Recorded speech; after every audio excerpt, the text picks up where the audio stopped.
اور اللہ تعالیٰ کے نوازنے کے یہ سارے ذریعے ہیں، ان میں سے ایک جو ہے وہ شعبان کا مہینہ بھی ہے۔ مہینے کے اندر اپنے آپ کو جو بدعات ہیں، رسوم ہیں، ان سے بچایا جائے اور گھروں کے اندر عبادت کی جائے۔ کوئی اجتماعی عبادت کا تصور قائم نہیں کیا، کر دیا گیا ہے کہ جی آج کی جو رات ہے یہ مردوں کی عید ہے۔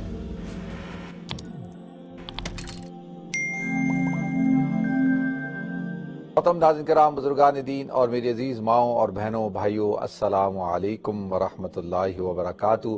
اور ناظرین، اللہ رب العزت کی ذات سے کبھی امید ہے کہ آپ سب حضرات خیریت سے ہوں گے، ٹھیک ٹھاک ہوں گے، اور اللہ تعالیٰ آپ حضرات پہ اپنی رحمتیں برکتیں نازل فرمائے۔ اور میں دعا گو ہوں اللہ تعالیٰ سے کہ اللہ تعالیٰ آپ کو ہمیشہ اپنی حفظ و امان میں رکھے۔ الحمدللہ شعبان کا مہینہ اپنی برکتوں کے ساتھ سٹارٹ ہو چکا ہے، شروع ہو چکا ہے۔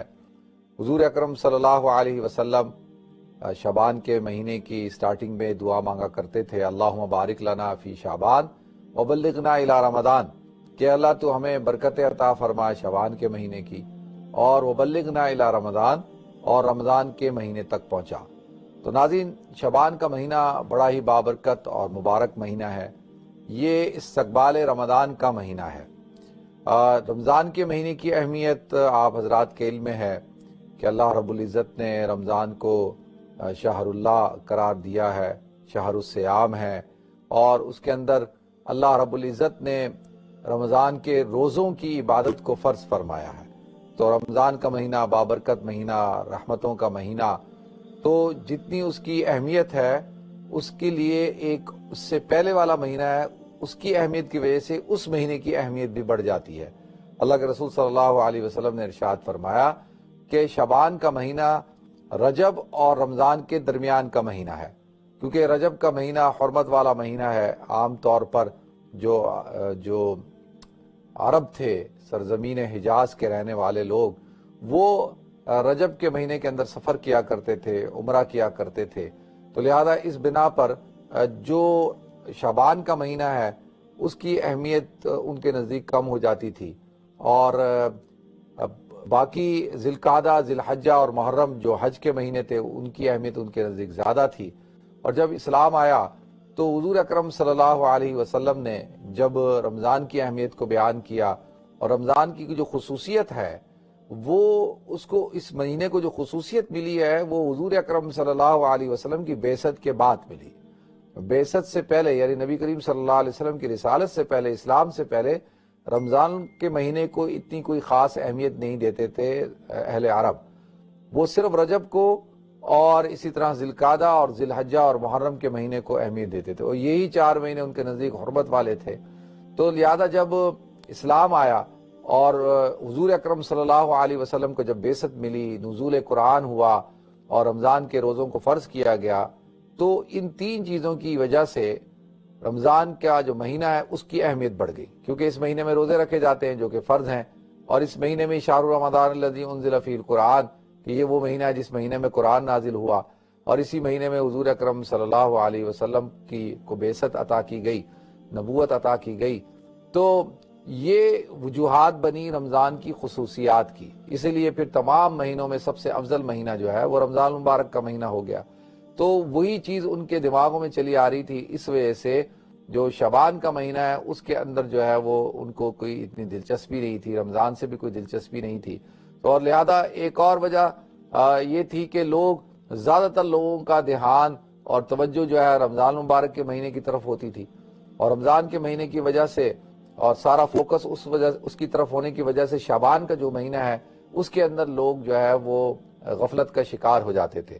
تو حضور اکرم صلی اللہ علیہ وسلم نے پھر شعبان کے مہینے کی اہمیت کو بیان کیا۔ اما عائشہ صدیقہ رضی اللہ تعالیٰ عنہ سے، حضرت ام سلمہ رضی اللہ تعالیٰ عنہ اور صحابہ کرام سے کئی روایات وارد ہوئی ہیں کہ جن میں یہ بیان کیا گیا کہ حضور اکرم صلی اللہ علیہ وسلم رمضان کے علاوہ جس مہینے میں کثرت کے ساتھ روزہ رکھا کرتے تھے وہ مہینہ جو تھا وہ شعبان المعظم کا مہینہ تھا، یعنی آپ کثرت سے روزے رکھتے تھے، یعنی اس طریقے سے روزے رکھتے تھے کہ آپ روزوں کے ساتھ ہی رمضان کے مہینے کی ابتدا کرتے تھے۔ ایک بات، دوسری بات یہ ہے کہ جب حضور اکرم صلی اللہ علیہ وسلم سے پوچھا گیا کہ بھئی آپ کیوں شعبان میں اتنے روزے رکھتے ہیں، تو میں نے پہلے ایک اہمیت بیان کی شعبان کے مہینے کی، وہ استقبال رمضان کا مہینہ ہونے کی وجہ سے، اور دوسری دو اہمیتیں اس مہینے کی اللہ کے رسول صلی اللہ علیہ وسلم نے خود بیان کی۔ آپ نے فرمایا کہ میں شعبان میں روزے رکھتا ہوں اس لیے کیا تاکہ جو ہے اس مہینے کے اندر اعمال پیش کیے جاتے ہیں اللہ رب العزت کے دربار میں، اور سارے معاملات طے ہوتے ہیں۔ تو میں چاہتا ہوں کہ جب میرے اعمال پیش کیے جائیں اور جب میرے معاملات اور اعمال کا حساب کتاب ہو رہا ہو تو میں روزے سے ہوں۔ ایک بات، بنیادی بات آپ صلی اللہ علیہ وسلم نے یہ بیان کی، اور دوسری بات یہ بیان کی کہ جب اس مہینے کے اندر انسان کی حیات اور موت کا فیصلہ ہوتا ہے، اور اللہ تعالیٰ جن لوگوں کی زندگی مکمل ہو چکی ہوتی ہے اللہ تعالیٰ ان کی لسٹ بنا دیتا ہے اور ان کے موت کے فیصلے ہو چکے ہوتے ہیں، تو اب اس اعتبار سے جب فیصلہ ہو رہا ہو موت کا، تو میں چاہتا ہوں کہ جب اللہ تعالیٰ کے دربار میں یہ فیصلہ ہو تو میں روزے سے ہوں۔ تو دو بنیادی وجوہات یہ بیان کر دی، تو لہذا اسی لیے حضور اکرم صلی اللہ علیہ وسلم کثرت سے روزے رکھا کرتے تھے۔ صحابہ کرام کو بھی آپ نے کثرت سے روزہ رکھنے کا حکم دیا، صرف ان لوگوں کے لیے کہ جو کمزور لوگ ہیں ان کے لیے تو یہ ہے کہ بھئی نصف شعبان کے بعد اللہ کے رسول صلی اللہ علیہ وسلم نے ارشاد فرمایا کہ روزے مت رکھا کرو، کہ تاکہ اس سے یہ ہو کہ تم رمضان کے مہینے کی تمہیں جو اس کے اندر ضعف نہ آ جائے، اس میں تمہارے لیے کوئی کمزوری نہ آ جائے۔ تو وہ خاص حکم ہے ان لوگوں کے لیے جو کمزور ہوں یا جو لوگ عادتاً روزہ نہیں رکھتے، لیکن جو لوگ عادتاً روزہ رکھتے ہیں ان کے لیے تھا کہ بھئی آپ کثرت سے اللہ کے رسول صلی اللہ علیہ وسلم روزے رکھا کرتے تھے۔ اور شعبان کا مطلب ہی کیا ہے؟ پھیلا ہوا ہونا۔ شعبان اس کو اس درخت کی ایک شاخ کو کہتے ہیں، برانچز کو جو پھیلی ہوئی ہوتی ہے، تو اسی وجہ سے اس مہینہ، یہ مہینہ جو ہے اس کو شعبان کہا جاتا ہے کہ اللہ تعالیٰ کی رحمتیں برکتیں اس مہینے میں پھیل جاتی ہیں۔ تو لہذا ناظرین، عام طور پہ دیکھا یہ گیا ہے کہ ہم جو مسلمان ہیں وہ بھی اس مہینے کے اندر غفلت کا شکار ہوتے ہیں اور اس مہینے کی برکات سے غافل ہوتے ہیں۔ تو لہذا اس مہینے میں کثرت سے روزے رکھے جائے، اور اسی وجہ سے ایک اور وجہ بھی اللہ کے رسول صلی اللہ علیہ وسلم کی احادیث سے پتہ چلتی ہے کہ آپ اپنے ایام 20 کے روزے آپ پابندی کے ساتھ رکھتے تھے۔ ایام 20 کہتے ہیں ہر مہینے کی 13، 14 اور 15 تاریخ کا روزہ رکھنا، تو یہ سنت ہے۔ لیکن کبھی کبھی اللہ کے رسول صلی اللہ علیہ وسلم جب سفر پہ ہوتے تھے، آپ جہاد میں ہوتے تھے، سفر میں ہوتے تھے، تو آپ پھر ایام 20 کے روزے نہیں رکھتے تھے، اور پھر آپ شعبان کے مہینے میں ان روزوں کی قضا رکھ لیتے تھے۔ یعنی ان کی اتنی اہمیت تھی کہ ان کی قضا، حالانکہ وہ فرض نہیں تھے، لیکن ان کی اہمیت کی وجہ سے اللہ کے رسول صلی اللہ علیہ وسلم شعبان میں جو ہے ان مہینے کے روزوں کو رکھا کرتے تھے۔ تو لہذا ناظرین، شعبان کا مہینہ اپنی برکتوں کے ساتھ رواں دوا ہے، اور اس مہینے کے اندر ایک رات ہے جس کو لیلہ نصف شعبان کہا جاتا ہے، اور جس کو ہم لوگ اردو زبان میں شب برات کہتے ہیں۔ تو اللہ کے رسول صلی اللہ علیہ وسلم کی حدیث ہے کہ 5 راتیں ایسی ہیں جن میں اللہ تعالیٰ دعا کو مقبول فرماتے ہیں، کسی شخص کی عبادت کو، دعا کو رد نہیں فرماتے۔ ایک کیا رجب کی پہلی رات، اور پھر نصف شعبان کی رات، اور جمعے کی رات، اور اسی طریقے سے دونوں عیدین کی رات۔ تو یہ 5 راتیں ہیں جن راتوں کی بڑی اہمیت آئی ہے، اور ان میں سے ایک نصف شعبان کی رات بھی ہے۔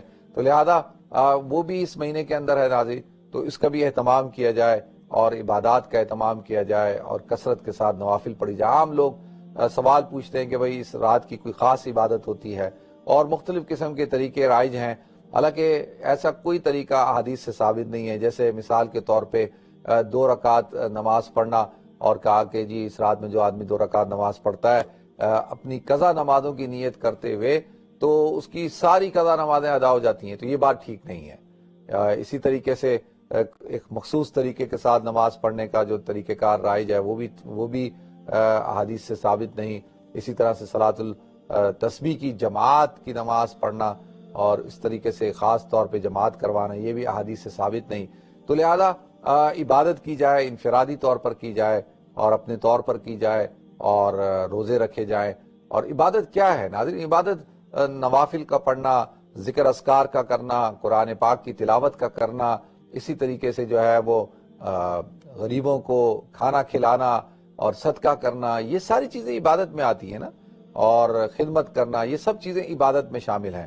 تو کوئی مخصوص طریقہ تو عبادت کا ایسا جو اللہ کے رسول نے نہ بیان کیا ہو ہم اپنی طرف سے کیسے اس کو مشروع کر سکتے ہیں، ایک بات. اور دوسرا پھر اس رات کے اندر جو قبرستان جانے کے حوالے سے ہے، تو اب دیکھیں حضور اکرم صلی اللہ علیہ وسلم، آپ عائشہ صدیقہ رضی اللہ تعالیٰ عنہ کی حدیث آپ بیان کرتی ہیں کہ حضور اکرم صلی اللہ علیہ وسلم اٹھے اور آپ بقیع کی طرف گئے، وہ بھی پیچھے گئیں. تو پھر حضور اکرم صلی اللہ علیہ وسلم سے انہوں نے پوچھا کہ بھئی آپ اس رات میں بقیع گئے، تو اللہ کے رسول صلی اللہ علیہ وسلم نے ارشاد فرمایا کہ یہ رات انتہائی درجے مبارک رات ہے. اس رات میں اللہ رب العزت آسمان دنیا پہ نزول فرماتے ہیں اور پکارتے ہیں کہ ہے کوئی توبہ کرنے والا کہ میں اس کی توبہ قبول کروں، ہے کوئی مجھ سے رزق طلب کرنے والا کہ میں اس کو رزق عطا کروں، ہے کوئی مجھ سے اپنی حاجت کو پورا کرنے والا کہ میں اس کی حاجت روائی کروں، کوئی اپنی پریشانی کو میرے سامنے پیش کرنے والا کہ میں اس کی پریشانیوں اور ضرورتوں کو پورا کروں، پریشانیوں کو دور کروں. تو لہذا اس حوالے سے اللہ کے رسول صلی اللہ علیہ وسلم نے ارشاد فرمایا کہ بھئی یہ رات بڑی بابرکت رات ہے. اس رات کے اندر جو ہے اللہ رب العزت قبیلہ بنو کلب کی جو بکریاں ہیں ان کی جو تعداد ہوتی ہے، ان کے جسموں پہ جو بال ہے اس کے بقدر یا بکریوں کی تعداد کے بقدر اللہ تعالیٰ جو ہے وہ امت کے گناہگاروں کی مغفرت فرماتے ہیں. تو لہذا قبیلہ بنو کلب تھا ناظرین جس کے بعد کثرت کے ساتھ بکریاں تھیں، یہ ایک مثال کے طور پہ. تو اب اس سے پتہ چلتا ہے کہ یہ رات بڑی بابرکت رات ہے، جو رات اس شعبان کے مہینے میں آتی ہے. اور پھر اللہ کے رسول صلی اللہ علیہ وسلم نے یہ بھی فرمایا کہ بھئی اس رات کے اندر کچھ لوگ ہیں جن کی مغفرت نہیں ہوتی ہے، چاہے وہ عبادت کرتے رہیں، ساری رات جاگتے رہیں، لیکن جو آدمی شرک کرتا ہوگا اس کی مغفرت نہیں ہوگی، اور جو آدمی جو ہے کینہ پرور ہوگا، جو کینہ رکھتا ہوگا اس کی مغفرت بھی نہیں ہوگی، جو شخص جو ہے اپنے والدین کی نافرمانی کرتا ہوگا جس سے والدین خوش نہیں، اس کی مغفرت بھی نہیں ہوگی، اور جو شخص جو ہے شراب پیتا ہوگا اس کی مغفرت بھی نہیں ہوگی، جو زنا کرتا ہوگا اس کی مغفرت بھی نہیں ہوگی. تو لہذا یہ سب چیزیں بھی اللہ کے رسول صلی اللہ علیہ وسلم نے بیان کی ہیں. تو ہمیں ان چیزوں سے بھی بچنا چاہیے، اپنے آپ کو گناہ کبیرہ سے بچانا چاہیے، والدین کی نافرمانی سے اپنے آپ کو بچانا چاہیے، اور شرک و بدعات سے بچانا چاہیے.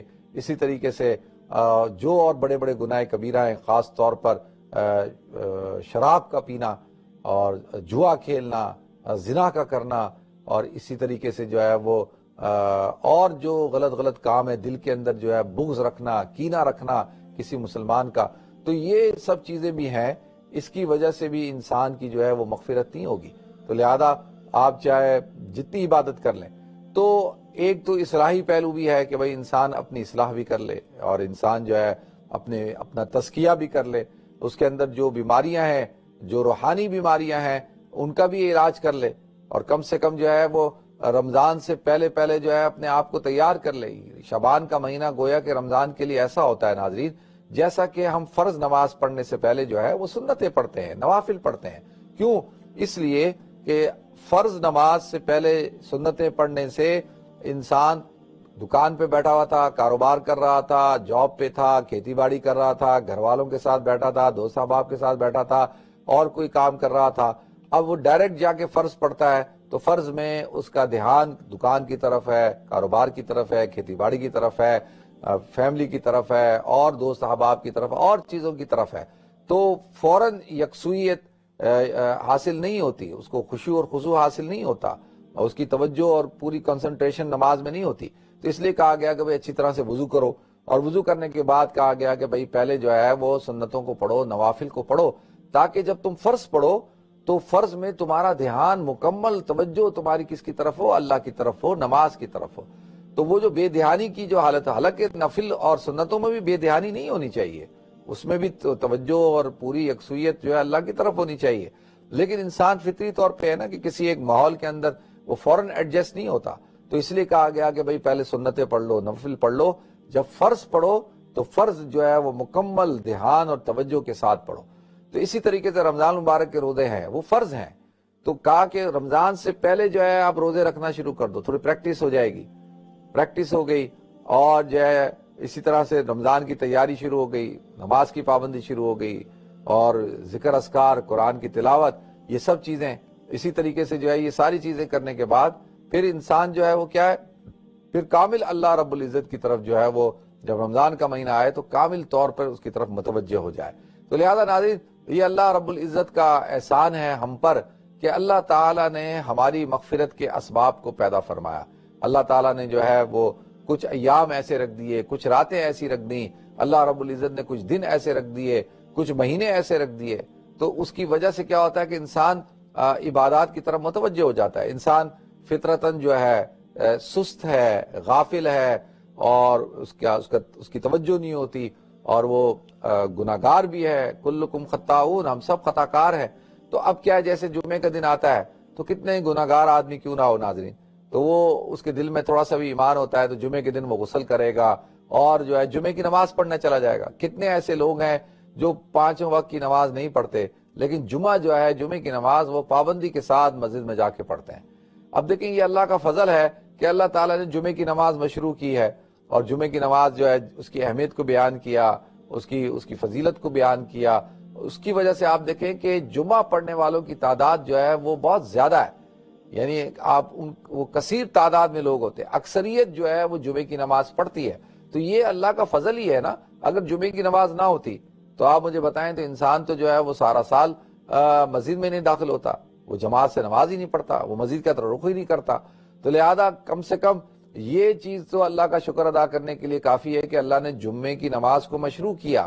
اسی طریقے سے ناظرین، اللہ رب العزت نے انسان کی مغفرت کے لیے اور ایام ہیں. مثال کے طور پہ رمضان المبارک کا پورا مہینہ ہے، پھر اسی طریقے سے جو ہے وہ عید العیدین کے ایام ہیں، پھر یوم عرفہ کا دن ہے، یوم النحر کا دن ہے، تو یہ یوم عاشورہ کا دن ہے.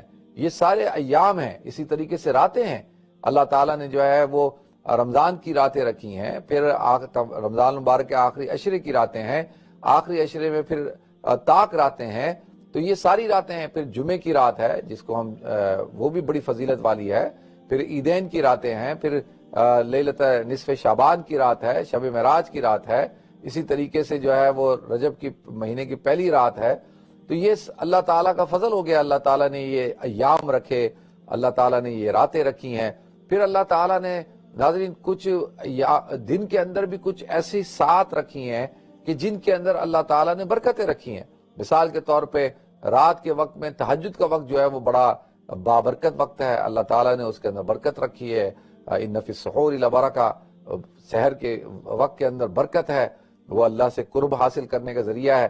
اور خاص طور پر ہر رات کے آخری حصے میں اللہ رب العزت آسمانی دنیا میں نزول فرماتے ہیں اور لوگوں کی دعاؤں کو قبول فرماتے ہیں. پکارتے ہیں کہ ہے کوئی اللہ تعالیٰ سے اپنی حاجت طلب کرنے والا کہ اللہ تعالیٰ اس کی حاجت روائی فرمائے.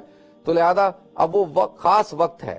اب ایک وقت، اس وقت میں کوئی انسان کھڑا ہو کر عبادت کرتا ہے، دعا مانگتا ہے، تو اس کی عبادت کی قبولیت اور دعا کی قبولیت کی اہمیت بڑھ جاتی ہے.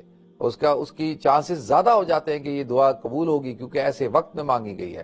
اللہ تعالیٰ نے جو ہے وہ پھر دن بھی رکھے ہیں نا. پھر دنوں کے اندر جو ہے یوم عرفہ کا دن ہے، یوم عاشورہ کا دن ہے، اور جمعے کا دن ہے. تو یہ وہ دن ہے، عیدین کے دن ہیں جن دنوں کے اندر برکتیں ہیں. پھر اسی طرح سے نماز سے کا وقت ہو گیا، نماز کے بعد کا وقت ہو گیا. دو جمعوں کے جو جمعے کے درمیان 2 خطبے ہوتے ہیں جمعے سے پہلے، ان 2 خطبوں کے درمیان کا وقت ہو گیا. پھر اسی طرح سے عصر سے مغرب تک کا وقت ہو گیا. پھر جو ہے مغرب سے کچھ دیر پہلے کا وقت ہو گیا. پھر جو ہے اسی طرح عصر کی نماز کے بعد کا وقت ہو گیا جمعے کے دن. تو یہ سارے اوقات ہیں. تو اللہ تعالیٰ نے اوقات بھی رکھے ہیں بابرکت، اللہ تعالیٰ نے ایام بھی رکھے، راتیں بھی رکھی، مہینے بھی رکھے. اسی طریقے سے اللہ رب العزت نے جگہیں بھی رکھی ہیں کہ جو مقدس جگہیں ہیں، اور مقدس جگہوں میں بیت اللہ ہے، اور پھر بیت اللہ کے اندر پورا بیت اللہ، پھر بیت اللہ کے اندر جو ہے وہ حتیم ہے، پھر مقام ابراہیم ہے، پھر میزاب رحمت کے نیچے جگہ، پھر جو ہے ملتزم ہے، پھر اسی طرح سے حجر اسود کو بوسہ دیتے وقت، پھر جو ہے رکن یمانی ہے، پھر رکن عراقی، رکن شامی ہے، پھر پورا مطاف ہے، پھر صفا اور مروہ ہے. اسی طریقے سے ناظرین پھر عرفات کا میدان ہے، منی ہے، مزدلفہ ہے. یہ ساری جگہیں اللہ تعالیٰ نے رکھی ہیں. پھر مساجد اللہ رب العزت کے جو گھر ہیں ان کو رکھا. تو اللہ تعالیٰ نے جگہوں کو مسجد اقصیٰ کو رکھا، مسجد نبوی کو رکھا. مسجد نبوی میں پھر ریاض الجنہ ہے، حضور اکرم صلی اللہ علیہ وسلم کا روزہ مبارک ہے، پھر آپ صلی اللہ علیہ وسلم کا مصلی اور محراب ہے، پھر وہاں پر جو استوانے ہیں وہ ہیں. تو یہ پورا مسجد نبوی کا جو احاطہ ہے وہ، تو یہ ساری جگہیں اللہ رب العزت نے رکھی ہیں. اسی طریقے سے اللہ رب العزت نے کچھ شخصیات ایسی رکھی ہیں کہ جن سے آدمی جب دعا کرواتا ہے یا جب وہ دعا کرتی ہیں اس کے لیے، تو اللہ تعالیٰ ان دعاؤں کو قبول فرماتا ہے. سب سے پہلے سب سے بڑی شخصیت انبیاء کرام کی ہیں، پھر جو ہے وہ صحابہ کرام کی، پھر اہل بیت عظام کی، پھر اولیاء کرام کی، علماء کی، مشائخ کی، حفاظ کی، پھر جو ہے وہ بزرگوں کی، پھر والدین کی، پھر جو ہے خاندان کے بزرگوں کی، پھر مطلقاً جو ہے بوڑھے شخص کی، پھر بچوں کی.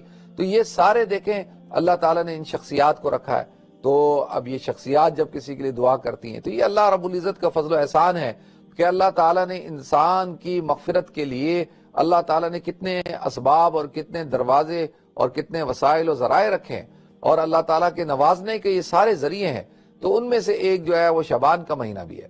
تو لہذا ناظرین اس مہینے کی اہمیت کو اختیار کیا جائے، اور اس مہینے کے اندر اپنے آپ کو جو بدعات ہیں، رسوم ہیں، ان سے بچایا جائے.